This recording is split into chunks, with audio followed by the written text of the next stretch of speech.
Hey, Coach, having faced Joe already in your game earlier this season, just what kind of challenges does he present as a quarterback despite being a rookie? Yeah, when you watch him play, I feel like he sees the field well. Something that he did well in college. Uh, Throws a good ball.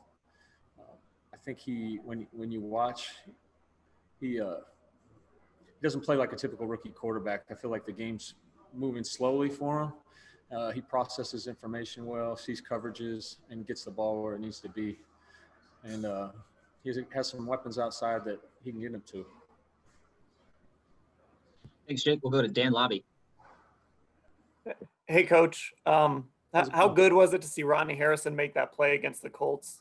Yeah, And of course, now to get him back. But then what have you sort of learned about him in this month and a half since you guys have had him? yeah. Thanks, Dan. That was exciting. That was an exciting play. When I really look into it, it was like 3rd and 4, 3rd and 5.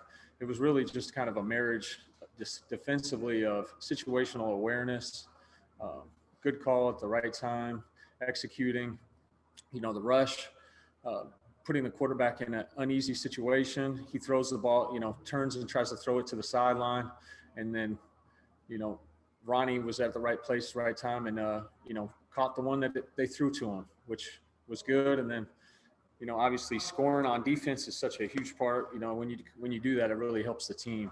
So that was exciting to see. The second part of your question, I really enjoy working with Ronnie, and the reason why is because I think Ronnie loves football, and he doesn't really talk about that, but you can see it in his play. When we go out to a walkthrough, when we go out to practice, he just enjoys playing ball, and you can see that with his effort, his focus, his questions, and that's what I've really enjoyed working with Ronnie. Thanks. Thank you, Dan. We'll go to Marla Ridenauer. Yeah, Coach, how are you doing? Doing well.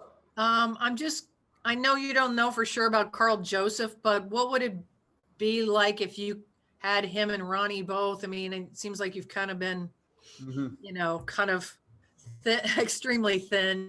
What kind of boost would that be? Yeah. We've been given some different challenges on the back end with injuries, and just trying to navigate those as best as we can. Having consistency amongst the group would obviously help, but that's something that we haven't been afforded. But we're not using that as an excuse. It's the next man up, and it's my job to train them and make sure that they're ready. With Carl, we're playing it by ear. Seeing it how he does, but he's made some plays for us, and I look forward to him doing that for us again in the future, whenever that may be. Have you seen any improvement out of Redwine since he's gotten some playing time? Yeah, Sheldrick. I think everybody remembers the Indy game. His first series in the game, he comes in and executes the plan well, and ends up getting an interception, on that 3rd down, which was exciting to see. And it was exciting to see because, Sheldrick was playing with, I think he was really intentional when he got in the game. I think he was looking at what he needed to look at, and he wasn't just reacting. I thought he did a good job of staying ahead of plays, and just played faster. And then he kind of rolled that into last week. Starting. I think I've seen some improvement from Sheldrick, and I'm optimistic moving forward. Thank you. Yep. Thank you, Marla. Scott Petrick, you have our next question. Hey, Coach, how have you seen those 3 receivers of the Bengals kind of progress since week 2, and maybe how they've gotten better and how Joe uses them? Yeah, really, you could see the emergence of Higgins, especially last game. That on the 3rd and 7, he ends up running a takeoff route down the sideline, and has a 67-yard touchdown, and that really kind of spurned his usage the rest of the game. His targets were up all the way around, but Cincinnati, as much as they throw the ball, they're throwing the ball 41 times a game. I think they lead the NFL in attempts. They're trying to get the ball to those receivers, and they have a good plan of how to utilize each and every one of their skill sets. But, you know, Joe, he spreads the ball around. AJ's obviously their number one target, and they have a sizable investment, you know, the organization does with him, and they're going to find ways to get him the ball. But the other two guys do a good job as well.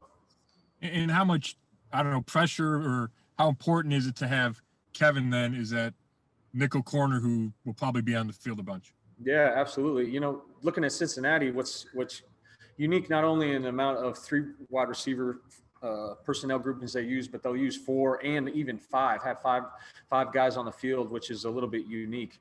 So they feel like that's a strong point of their team.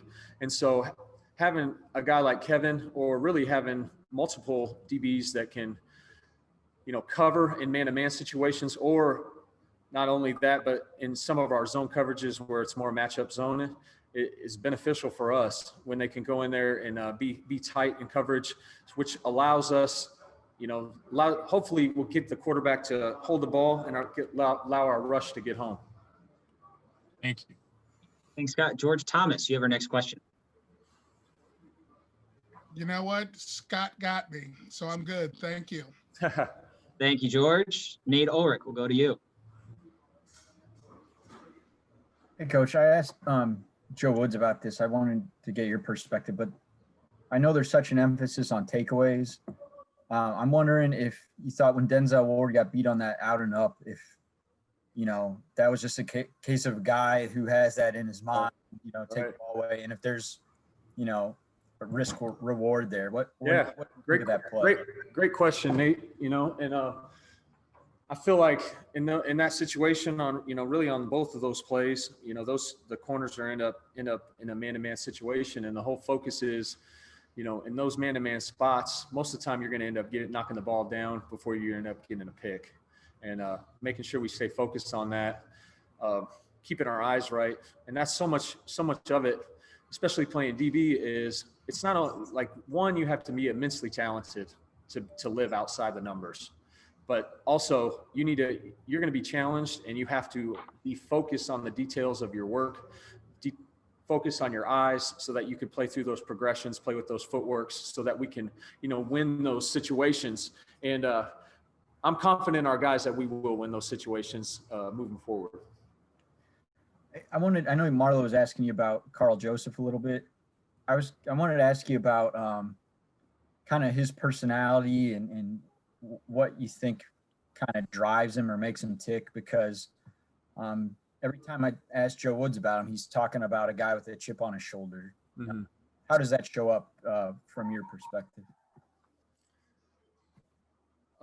Just really going all the way back to the off season. And I know it's unique in that off season setting, the way it was this year, because you don't have one-on-one interaction with him, with guys, but you could really just sense in our Zoom meetings that it was important to him, and that this year, you know, meant something special to him, and he wanted to make the most of it. And you can see that when he comes to meetings, you know, with the questions that he asks, his focus on, you know, taking care of his body, just like the day in, you know, nitty gritty of what he looks like. You can kind of tell that, you know, football is extremely important to him, and that, you know, he has something to prove to guys.